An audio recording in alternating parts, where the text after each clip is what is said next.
think we've got everything ready to roll. Ready to roll? I'm ready. Yes. All right. Hey, I want to proudly introduce to you, but first, Miss Rachel, who has been helping us so much. If everyone would please give Miss Rachel a round of applause. Every minute counts. And now I also want to introduce to you Mr. Stephen Berger, Holocaust survivor from Hungary. If you would please give him a big round of applause.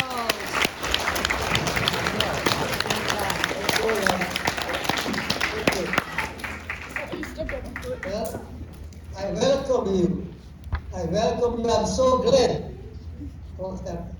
I'm going to speak to you powerful. Okay.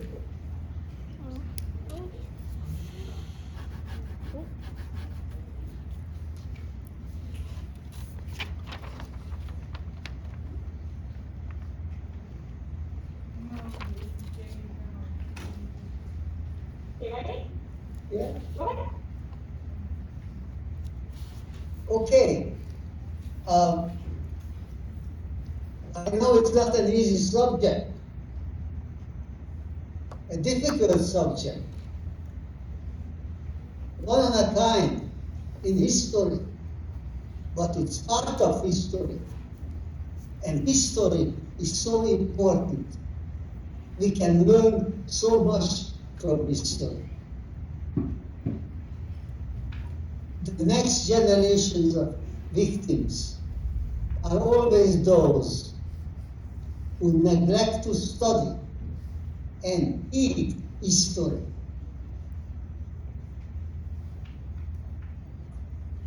Well, after World War I, when Germany was defeated, Hitler blamed everybody for Germany's defeat. And he said, Germany is destined to be the greatest nation in the world. And to do that, he needed a strong German people. But how do you create a strong German people? Or eliminate all the sick. It started with German handicapped children. They took these German handicapped children, these were not Jewish children, German children. They took them to so-called sanatoriums, where German doctors and nurses inject them with poison. Several 100,000 of these German children were killed, and they cremated the bodies. And after that, they did the same thing with the handicapped German adults from mental institutions, old age homes.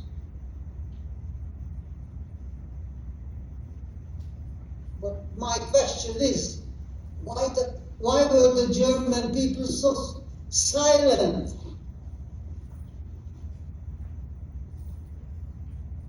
And still, it puzzles me, even today.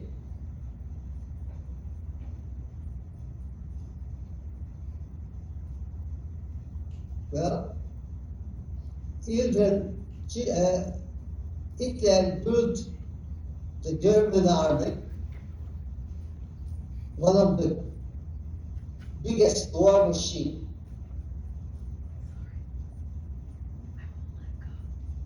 But after World War I, there was the League of Nations. And the League of Nations had the right to challenge him. But they did not. And the great powers at the time, France and England, were silent also. Well, Hitler said, well, they are afraid of us. I can do anything I want to. And Chamberlain, who was the Prime Minister of England at the time, he said, let me go to Munich to talk to Hitler. Maybe we can sign a peace treaty with him. And he went. Oh, Hitler was very glad to sign a peace treaty. To him, a piece of paper was just a piece of paper. And you see that famous museum picture, Chamberlain coming back to London, holding up the signed paper with Hitler and said, peace in our time. Hitler said, oh, looks like they're afraid of us. You know what? I want half of Czechoslovakia. And Chamberlain gave it to him. Czechoslovakia was the only true democracy in Europe at that time. And what did Hitler do?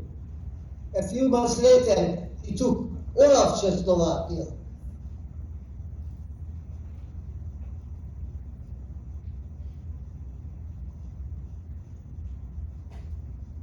And he attacked Poland,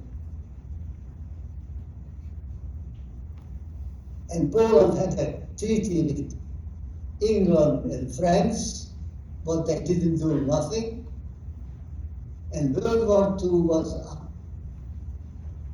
That shows you that you cannot make peace with a dictator. Hitler had a plan. And in his plan was very clear in his book, Mein Kampf. So everybody should have known what he was planning to do.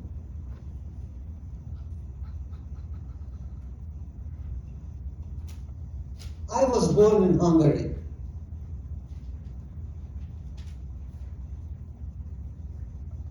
Hungary was part of the Axis powers.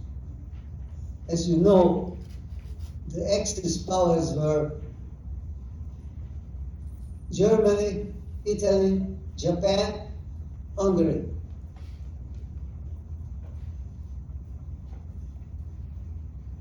But by 1944, everybody knew that Germany was losing the war. Hungary didn't want to be on the losing side. They started to send out feelers to the West to get out of the German friendship. Hitler got wind of it, and he sent the German army and occupied Hungary. That was in late 1944 of June. I lived in a rural town of eastern Hungary, about 100,000 population, of which were about 10,000 were Jewish citizens. My father fought in the Hungarian army in World War I.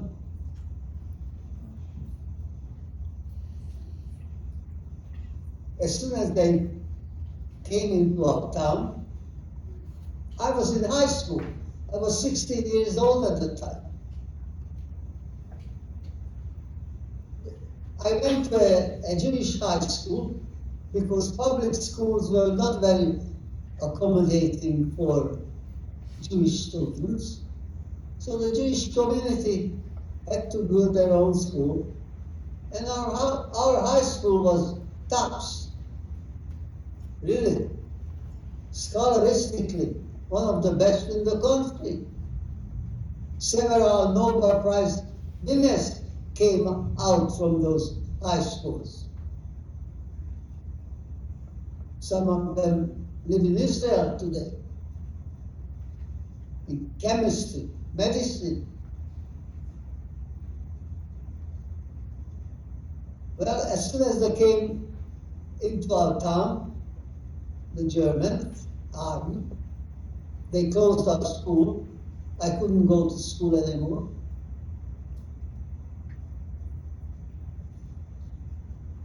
This picture, what you see here, is my 4th grade graduation picture.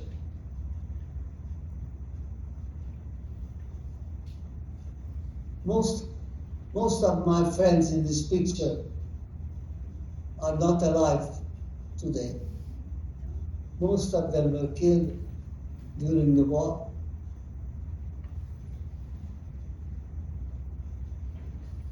And every time, every day, new regulations came out.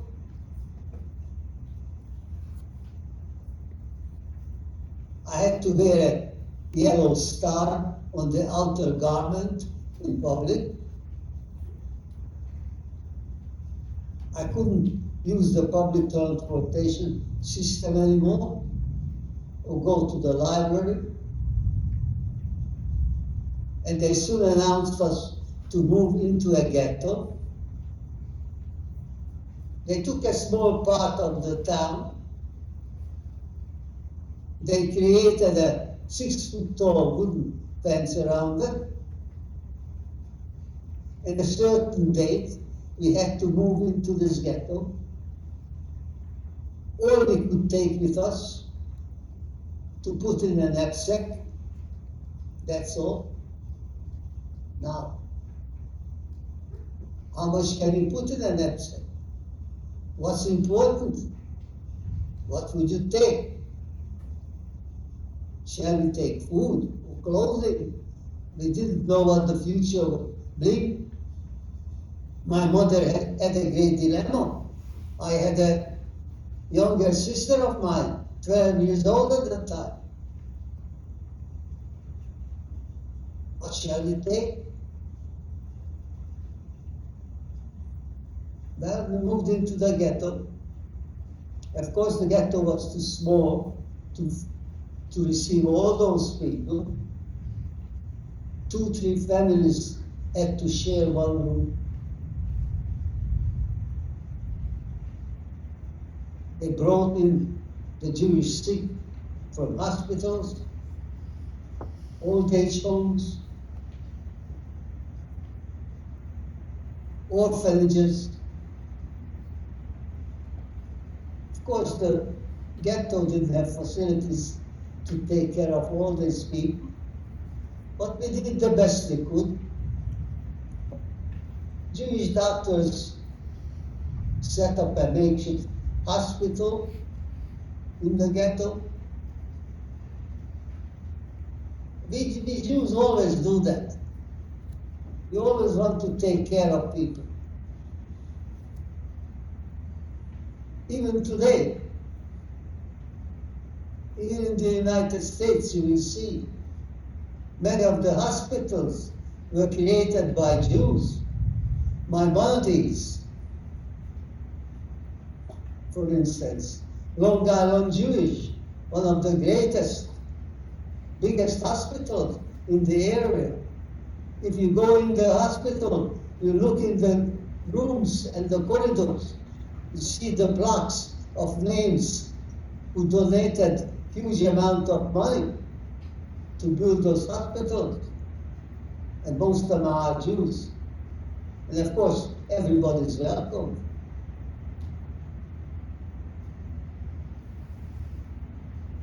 Well, we are in a ghetto.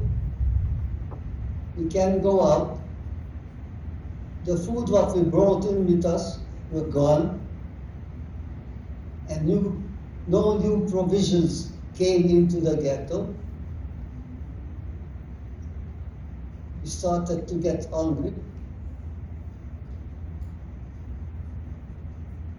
Well, One day, I got together with two friends of mine, and I said, we must do something about the food situation. Otherwise, we're going to starve to death. We decided one evening, we jumped the ghetto fence, we hid outside, and next morning at daybreak, we go into town to buy food. We did that quite successfully. But this particular morning, it so happened, but you have to remember, those days we didn't have supermarkets.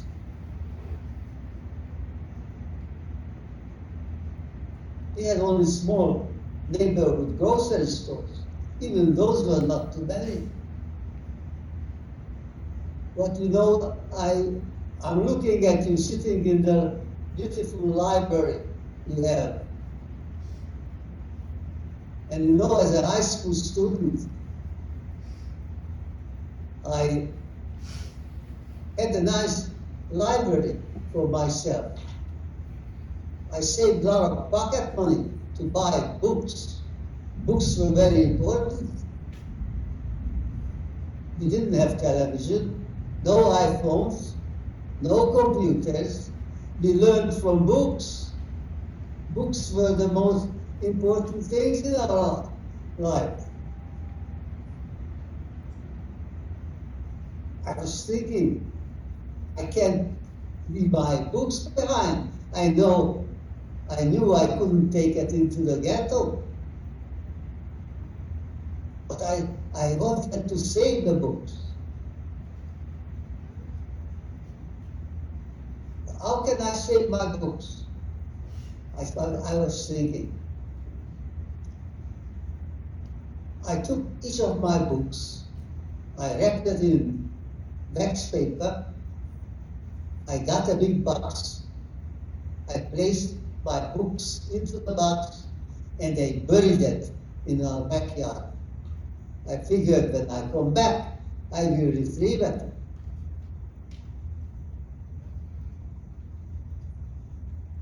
See how books were very important? Matter of fact, I wish you watch less television and read more books.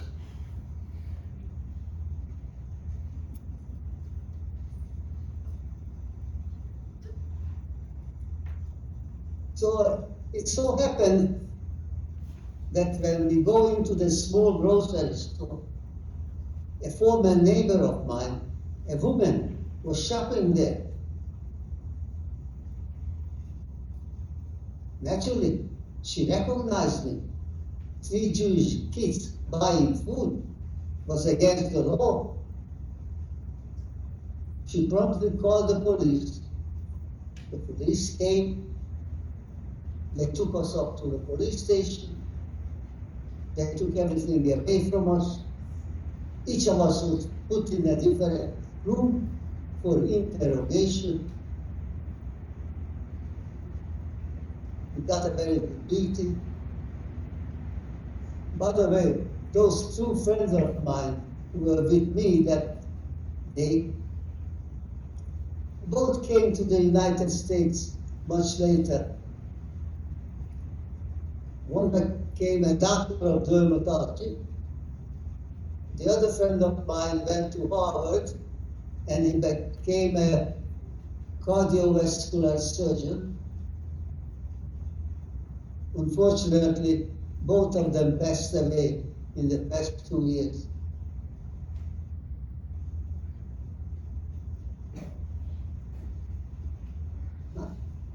They took us back into the ghetto.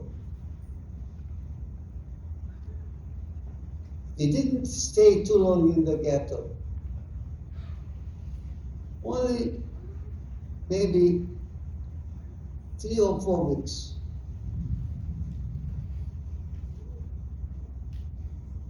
One early morning, SS troops came into the ghetto with the Hungarian police. They roused us from our sleep. They said, line up outside with all your belongings. We lined up. Those people who were too sick or couldn't walk were put on the horse-drawn buggies and marched us outside the town to an old brickyard with a railroad siding came in. Now, these brickyards were completely open, only just wooden platforms.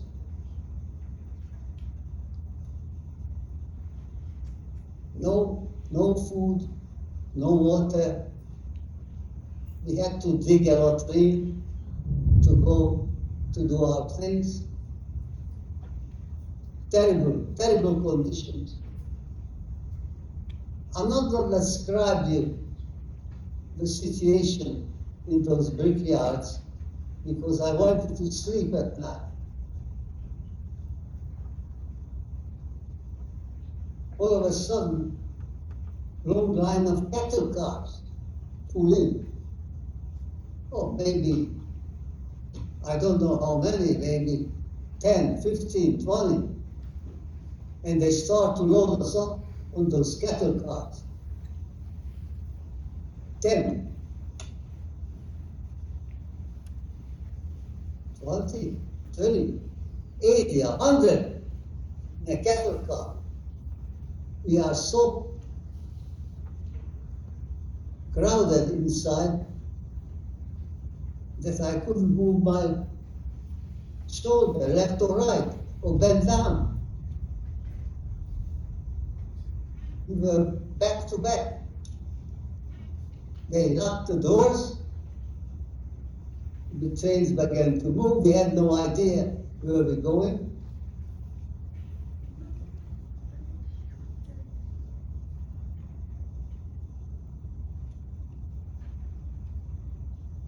Even today, when I think about these cattle cars, I remember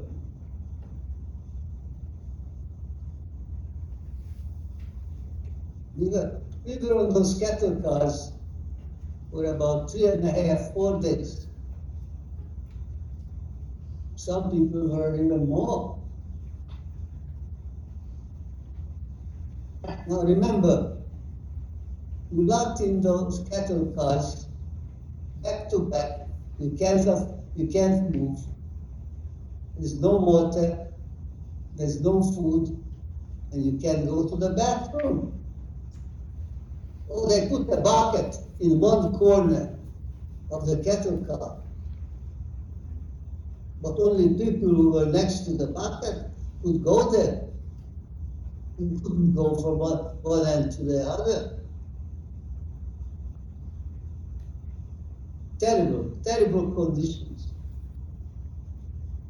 Me as a 16-year-old, you know, when you're 16 years old, nothing can destroy you, right? You are in tough shape. And I was in tough shape. But after the second day, my mind started to play tricks with me. I became disoriented, just momentarily. But imagine mothers with small children, the children crying, they are hungry, they thirsty. Mothers cannot help them. Sick people moaning, in pain, no medication. Terrible conditions. Children, old people, couldn't hold them back for 3.5 days. Some of them went where they were standing. The smell is unbearable. Chaos. Some people go hysterical. Some people commit suicide in the cattle car. You cannot imagine You cannot imagine. Even when I'm telling you the story, I said, how can you feel what those people felt in that car? There's no way. After 3.5 days, the train stops. We don't know where we are. They open the doors. We stumble out. Old people, the sick who couldn't walk, were thrown out. Ukrainian SS were waiting for us. Some of the old people were killed right by the railroad track. Some of them later were taken away. At the time we didn't know where. We who could walk, directed down about a quarter of a mile to the concentration camp. I didn't know what a concentration camp was. I never even heard the word concentration camp. I see barbed wires, wooden barracks, guard tower. When we got into the camp, all the barracks were filled already. We camped outdoors on an open field.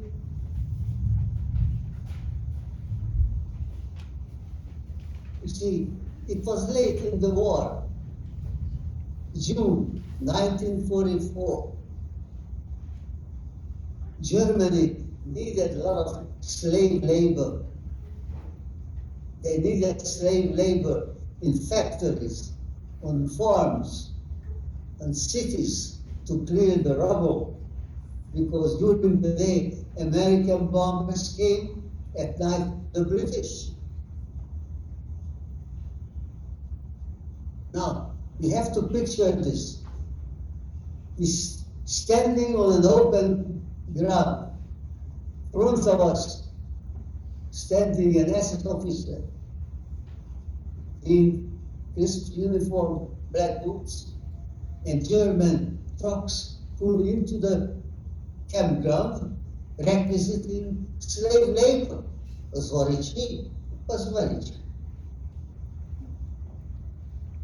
A small truck pulls up front of our line with 2 civilians.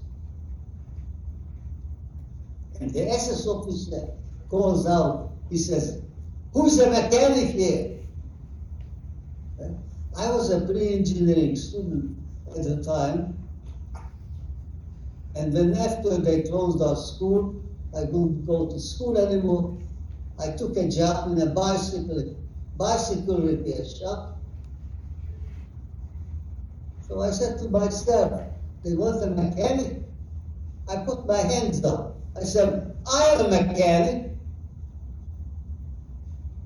He looked at me. I looked very young. He says, "You are a mechanic?" I said, "Yes, I am a mechanic."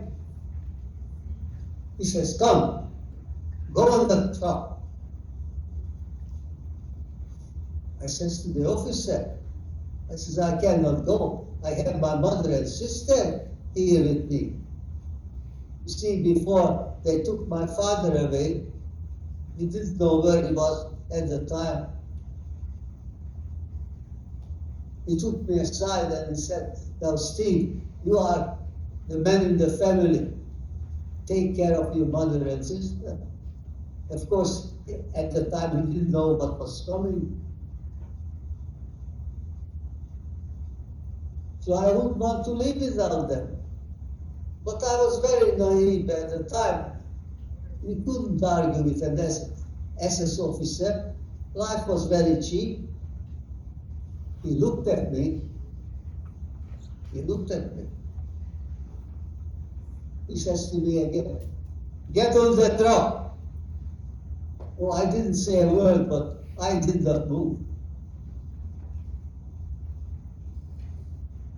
He had a pistol in a leather holster. on his left side, and he puts his right hand on the holster, and he says to me, "Get on the truck." I didn't move. I didn't move.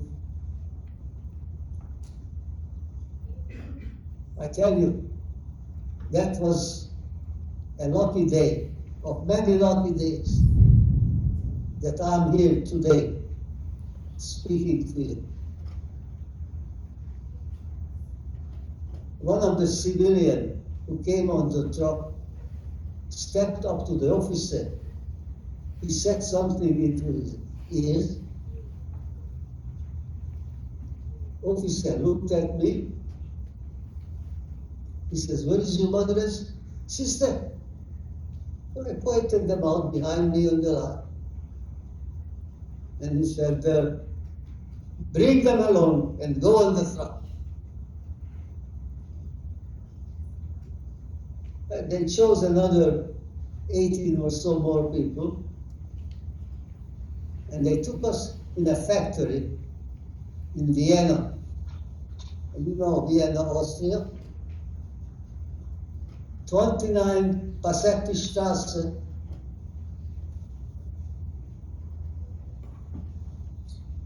Behind the factory, they built a wooden barrack with barbed wires around.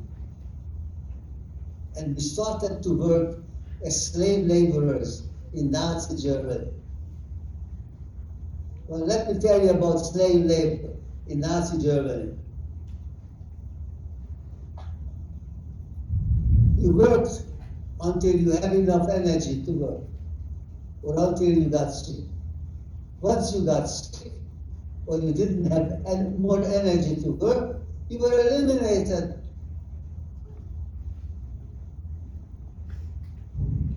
But to have energy to work, you need food.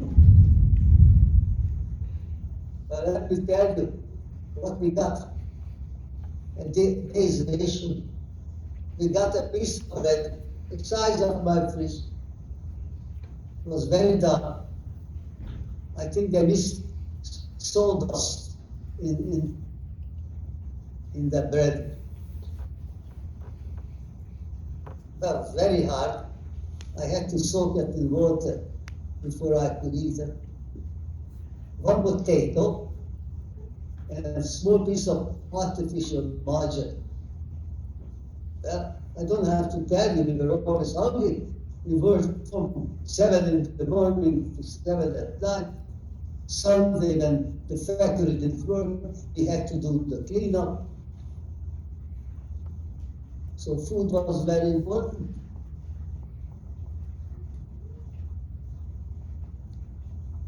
One Sunday, they told me to clean the yard of the factory. It was a nice summer day.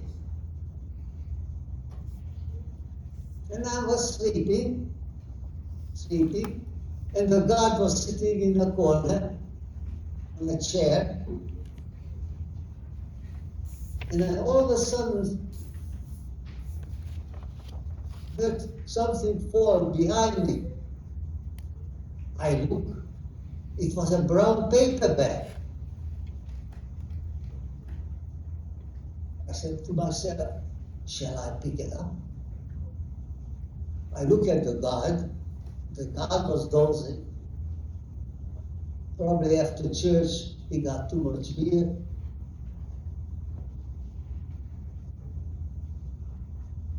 I said to myself, go pick up the bag. I picked up the bag. I opened it up, and there was a cheese sandwich in there with a note. It said, if you have a chance, try to come up. I said, come up? Where? I was looking around, and next to the yard of the factory was an apartment building, maybe a 3-story apartment building. And I see one of the windows was open, and really white-haired lady in the window. She was waving to me.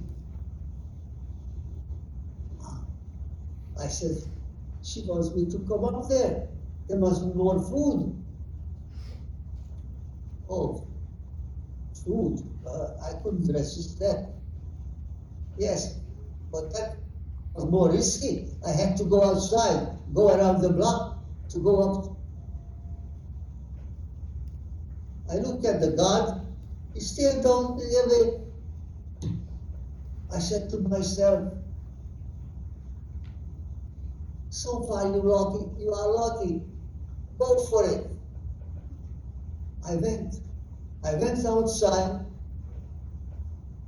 around the building, around the block, go upstairs. She was waiting for me at the door. She ushers me into the kitchen. And the kitchen table had all kinds of food laid out. And she says to me, "Kommen Sie, setzen Sie and essen. Come in and eat." Oh, she didn't have to tell me twice. I sat down and started to eat, but I'm kind of suspicious, you know. While I was eating, I was looking around in the kitchen, and all of a sudden I stopped eating. I see a photo of a German soldier on the wall. She saw me looking at the picture. She says, "That's my son. He disappeared on the Russian front. I don't know if he's alive or not, but if he's alive, I hope that somebody may be helping him." So I said to myself, "Oh, I know what's going on here. Maybe her conscience was bothering her." But at that point, I didn't care about her conscience. I cared about the food.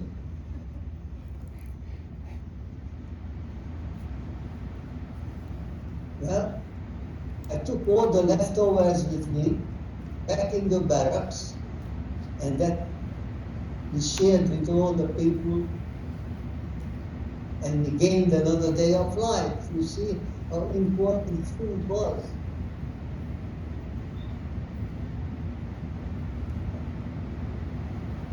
One day the foreman, oh yes, you know, I was wearing eyeglasses. And during that 3.5 days of misery, of train ride, somehow my eyeglasses fell off. I couldn't bend down to pick it up. Somebody stepped on it. And then I arrived in the factory. We didn't have eyeglasses. I said to them, they put me in the machine shop today. The rest of the group worked in the factory, doing general factory work.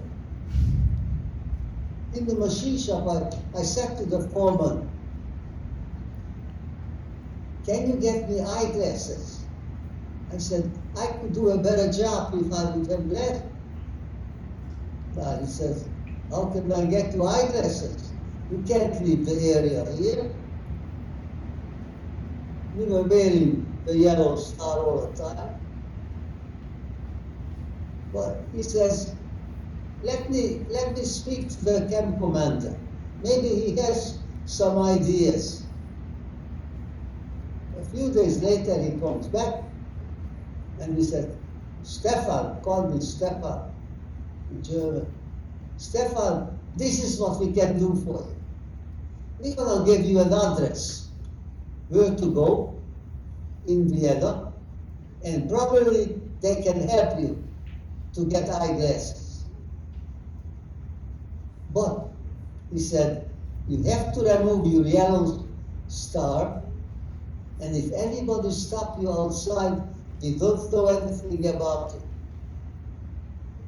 Now, I said, that's not very good, because if I have no documents and I have no yellow star, if they stop me, I'm an escapee. And you know what the penalty for that? They were stopping people all the time in wartime Germany. They were looking for German army deserters too. All the SS were hanging German soldiers in Vienna on lamp posts. So it was no joke. Well, my mother said, we cannot go. It's too risky. I said, look, mother, so far we are alone. Let me go. And you know, when you're 16 years old, you don't always listen to your mother. I went. I found the address. It was an old Jewish center in Vienna. Of course, Vienna didn't have any more Jews. A short, stocky man received me, very surprised to see him. He says, "What eyeglasses?" I said, "Yep." He led me into a huge room. Must have been an auditorium. I go inside, I see rows of tables as far as I can see. And on top of the tables, on cardboard boxes, hundreds of thousands of eyeglasses. I said, my God, where all these eyeglasses come from? Well, he says, you don't know. I said, no, it comes from Auschwitz. I said, Auschwitz? I said, what's that? Can you imagine? We Hungarian Jews, we didn't know what Auschwitz was in June of 1944. How isolated we were. Of course, they took away our radios, our bicycles. We didn't know what's happening outside in the world.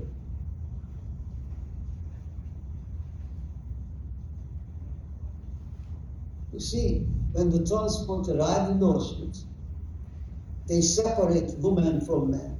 2 columns. They had to pass front of a doctor, sometimes just an SS officer, and he doesn't say a word, just with his finger. If you are still young, he figures you can still work, you go to the right. If you are a woman with children, go to the left. Old people, to the left. Sometimes even good-looking people go to the left. Those people in the left directed into the room, the huge room. It said dressing room. They go in. There are hangers all along the wall. Each hanger has a number. And an SS officer gives them a speech, sounded like this: welcome. For the rest of your lives, you're going to work for the good of the Third Reich. Please undress. Put your clothing on the hanger, and remember the number of the hanger, because when you come out from the shower, they need your documents to put you to work according to your profession and trade. And you will have hot coffee, tea, or soup, whatever you wish.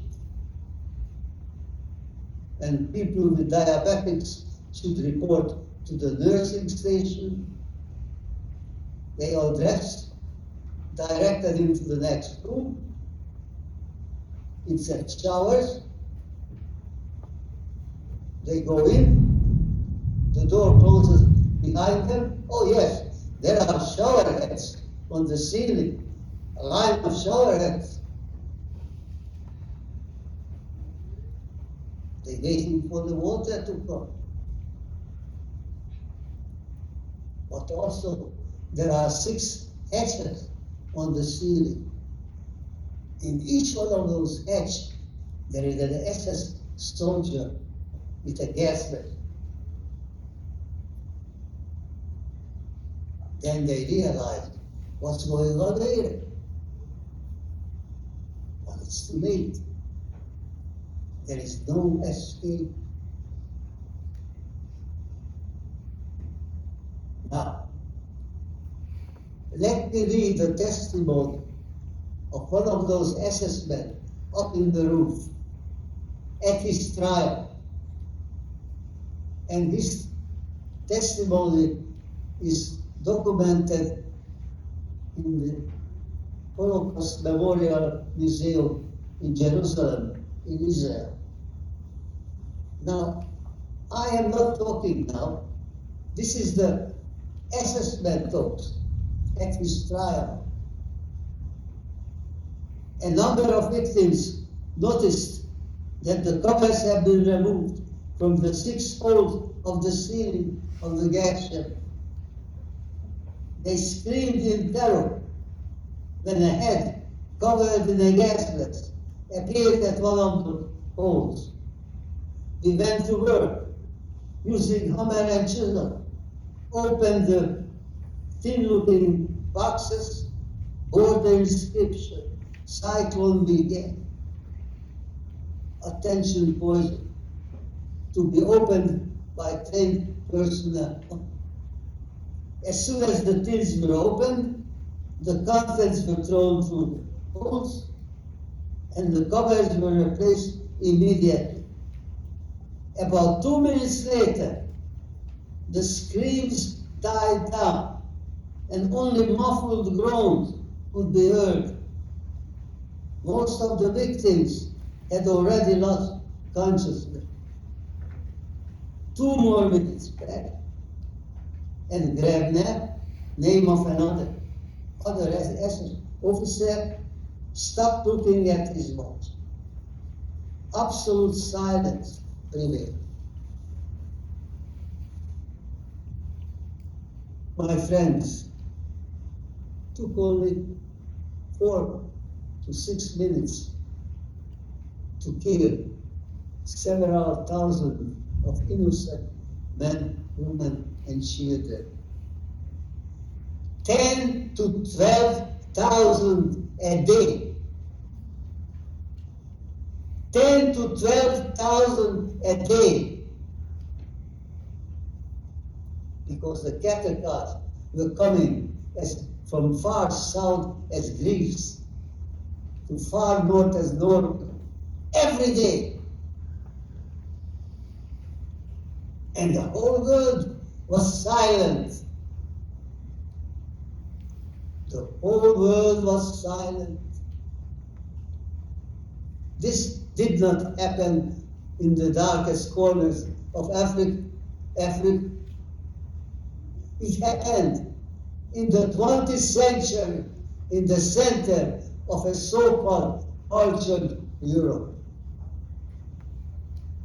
How can a normal human mind understand this? It never happened before. And hopefully never will happen again. But these were the 20th century barbarians. Oh yes, we have the 21st century barbarians today.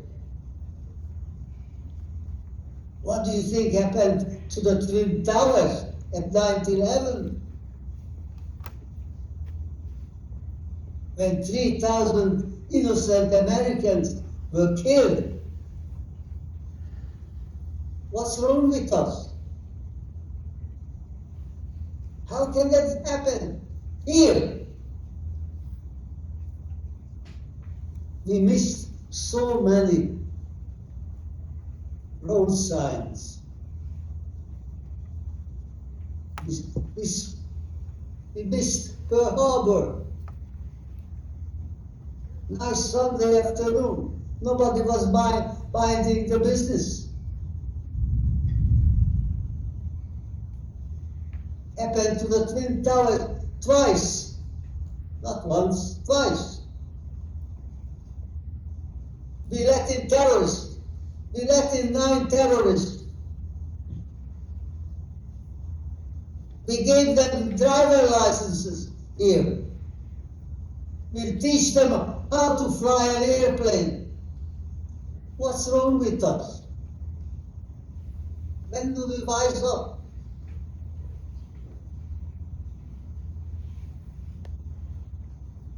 Today, one of the most terrorist states in the world, Iran, working on a nuclear device. It cannot happen again. It's not going to be 6 million. It's going to be 60 million. Mr. Berger, we only have a few minutes left before the meeting has to do our corporation. All right. I'm sorry. I was just told I haven't got much more time. I wish I would have another half an hour with you. Okay.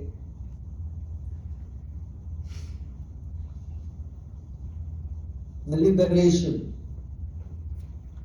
In April 1945, we heard big guns in the distance. We knew the Russians were coming closer to Vienna. We were ready to go to work.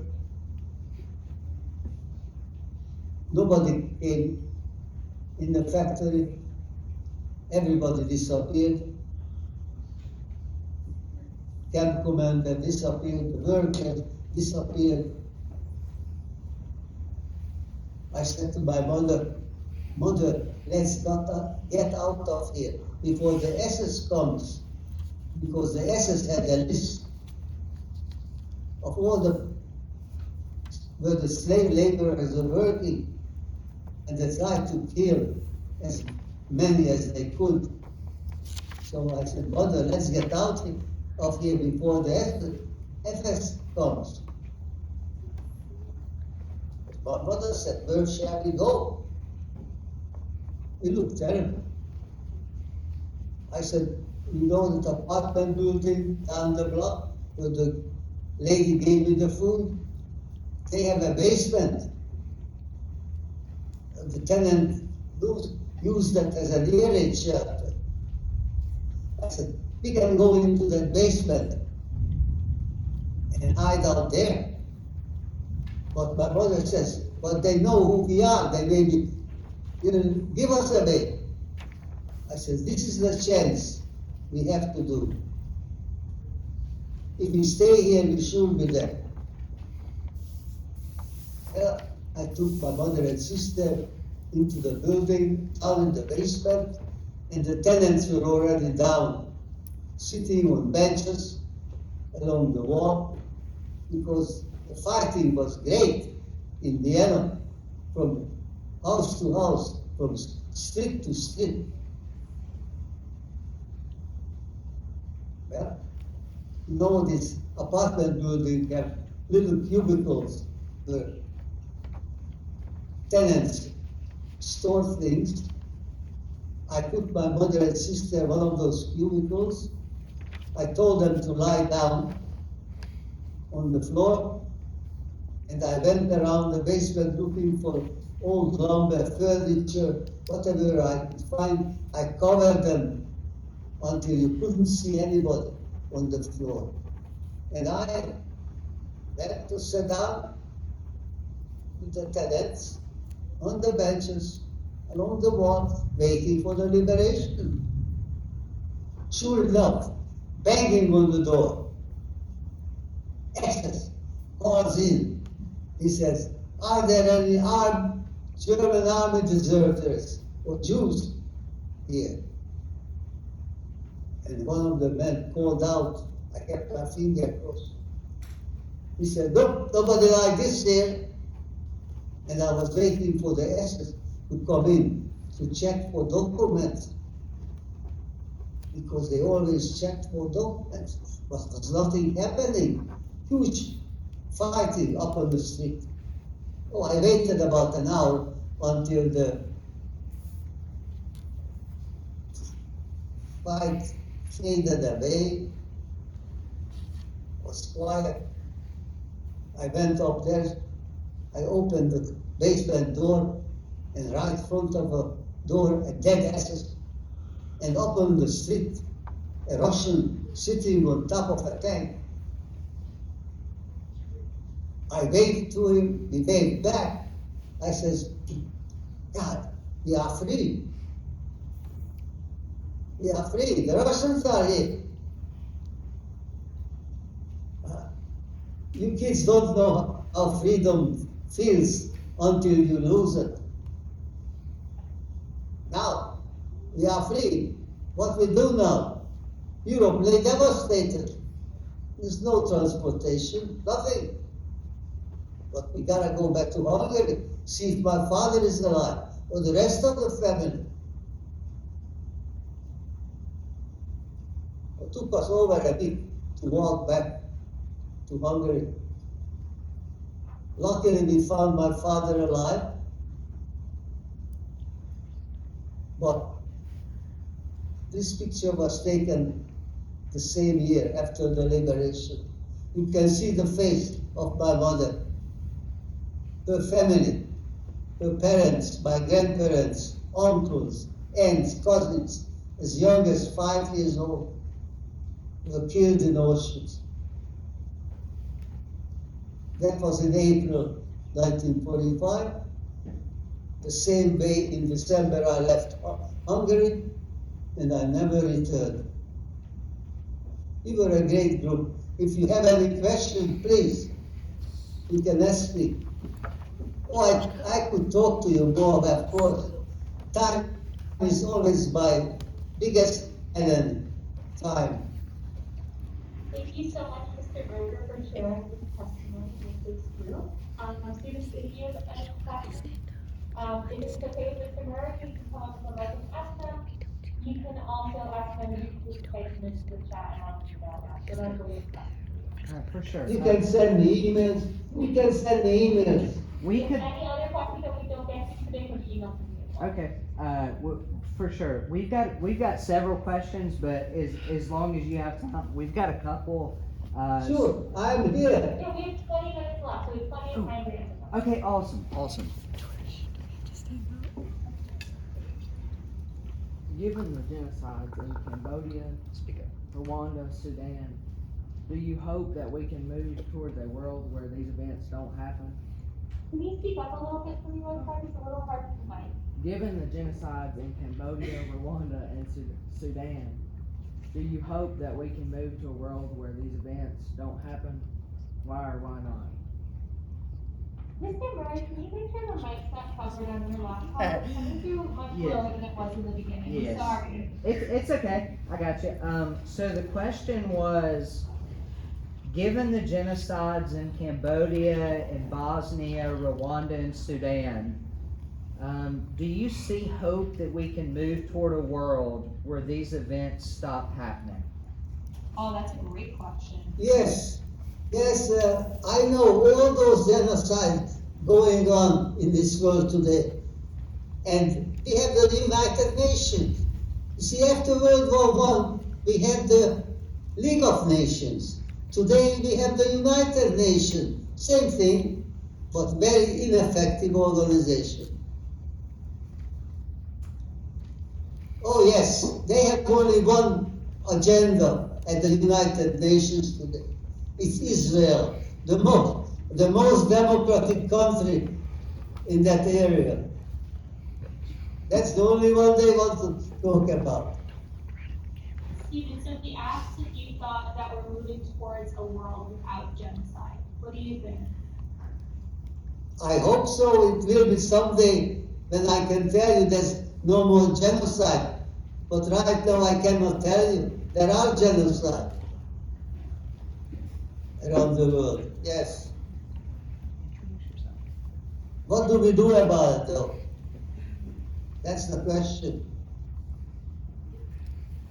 Thank you for your time today, Mr. Berger. Thank you for your time today, Mr. Berger. My question is, Anne Frank stated that after the Holocaust, people are still good at heart. Do you disagree or agree?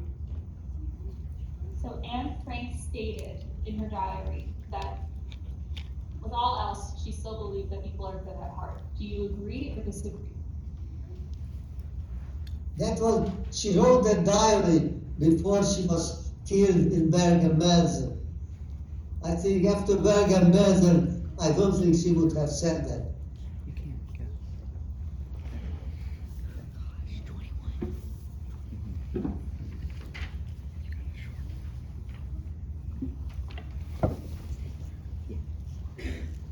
In your opinion, what is the best way for us to honor your legacy and the legacy of all the other Holocaust victims? Great question. What's the best way for the students to honor your legacy and the legacies of other survivors? I have one word, remember. Remember. If you will remember, and your children will remember, that's the best legacy you can give me. You good? Anybody else got a question? Kane, what you got, buddy? Hey, we've got a student here. His name is Kane. I'm gonna help him right quick. You wave to him, Kane? Hi, Katie. How are you? I'm good. How glad are you? How happy are you to survive this chaotic event? Can you repeat the question for me, Kate? I'm having some So- trouble with the microphone. So how did you react when you were liberated? What was going on in your heart? Like how happy was you to survive? How happy were you, mixed with, the emotions of seeing all the trauma that had happened? That's a great question, Kate. Thank you. After my liberation, I was very angry. I knew we had to change something, so I worked for an organization who helped the refugees go to Palestine. There were no Israel yet, and I worked for that illegal organization who created later of the State of Israel. Yeah, how Thank did you you. feel at liberation? What was it like? Okay? That liberation. How Oh, did you feel liberation. at liberation? The liberation was the greatest thing ever happened. I was happy, naturally.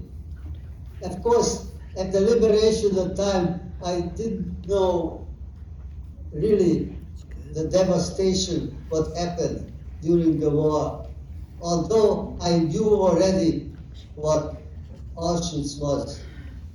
Yes. Matter of fact, what I knew, I even didn't tell the rest of the group in the factory.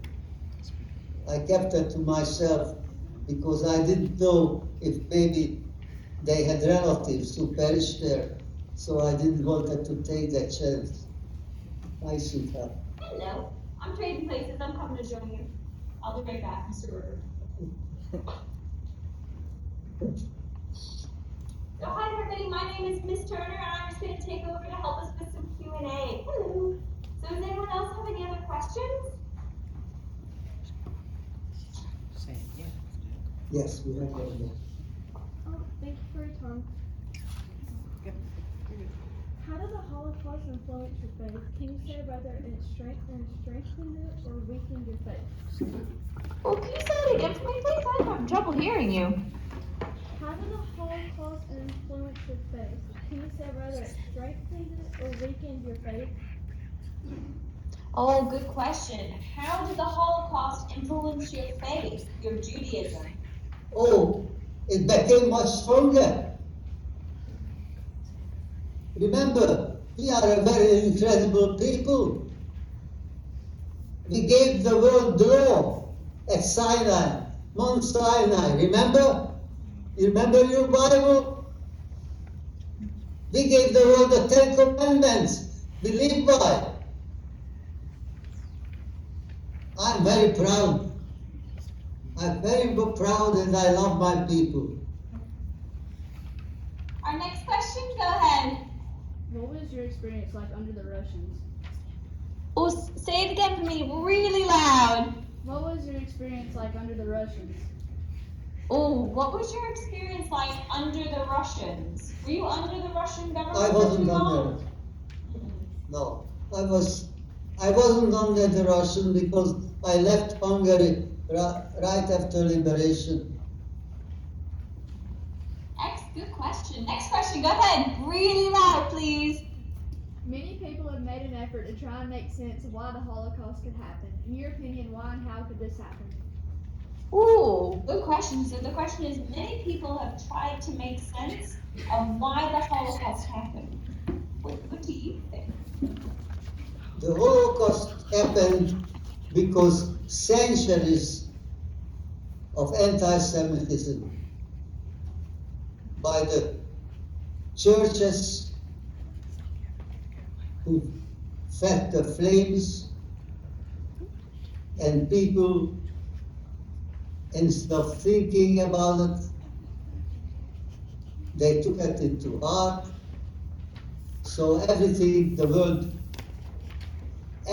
was wrong in the world, it was because of Jews. But of course, you know, that's pure anti-Semitism. How can the cultured people like the Germans believe what Hitler told them? They believed it, unfortunately.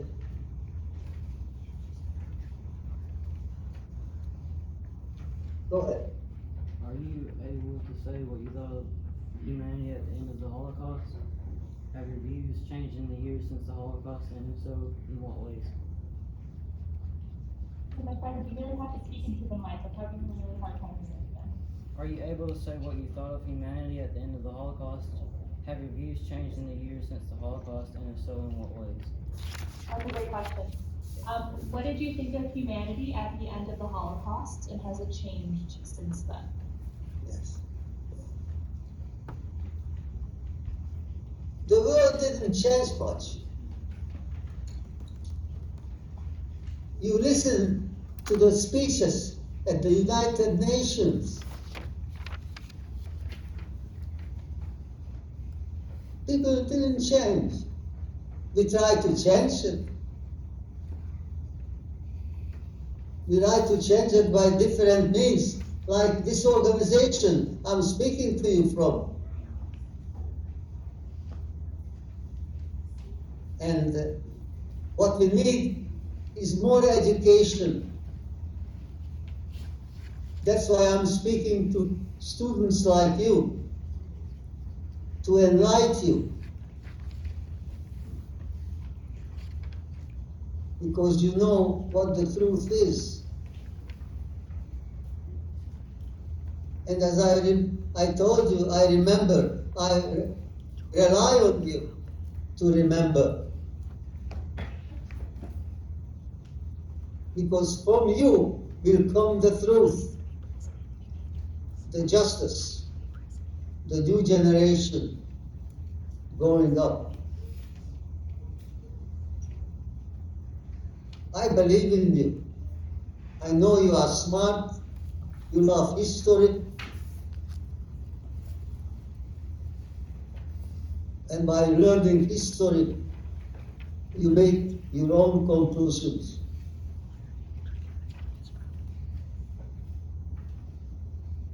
Anybody? So if I could just add really quickly, my friends, if you are having a side conversation, I can still see you. And I would like to ask that you are respectful of my time and that of Mr. Berger's. Thank you. Okay, my friend, you can ask your question. Please speak into the mic, it's a little hard to hear. Did you form new friendships in the ghetto or camp? Good question. Did you form new friendships in the ghetto or in the camp or in the factory? I had a friend in the factory, a 22-year-old Slovakian boy who was my bunkmate, but he developed tuberculosis during that time. No food, hard work. One day at roll call, we tried to shield him from some time. But one day at roll call, he got a very heavy coughing spell, and the camp commander said, "Come, we're gonna take you to a hospital." Later on that day, a truck came, they took him away, and we never saw him again.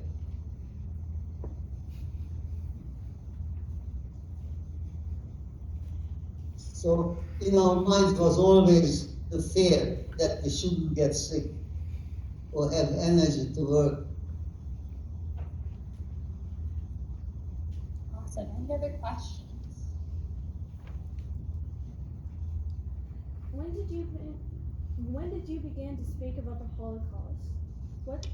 What made you decide to speak about it? Oh, great question. When did you decide to start speaking about your experiences in the Holocaust? Oh, good question. I have 3 children.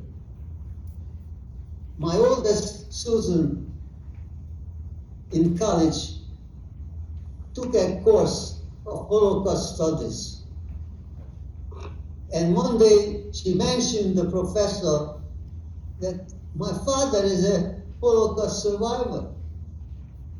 So the professor says, "Oh, that's great. Why don't we invite your father to speak to our class?" So they invited me to speak to the class. Oh, that was more than 20 years ago. And I'm speaking ever since.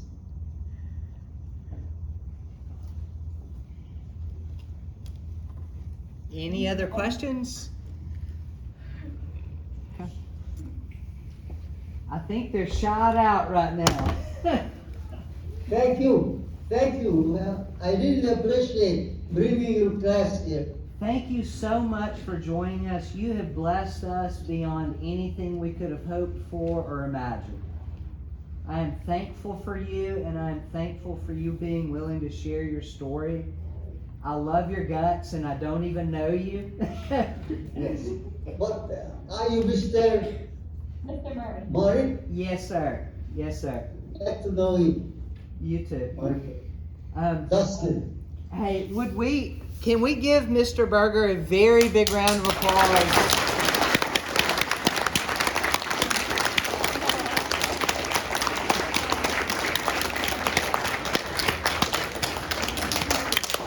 Thank you guys so much. Yes. I'm sorry. As you say, you can always write me, send me an email, any question I missed, I don't know. Yes, sir. I could listen to you all day long. I wish I would have time, I would do it too. Yes, sir. I appreciate you so much. And if there's ever anything we can do for you, we're going to send you some letters, some thank you letters in the follow-up on Monday. So I hope you'll get all those, and we just appreciate you so much. Thank you. Thank You you. see, I just told you the highlights, but Yes. I have much more to tell you. I can't imagine how much more you have. Right. So, yes, sir. Right. Yes, sir. And thanks again for coming. Thank you. Thank you, Rachel. Mr. Murray. Of course, I'm so happy I got to meet all of you. Enjoy the rest of your day. If you have any questions, feel free to send them my way. We are so happy that we were able to be here. Thank you so much for joining in, and thank you for setting all this up. I appreciate you, Rachel. Of course. Thank you. All right, you Have guys. a lovely day. All right, have a blessed day. Y'all have a good one.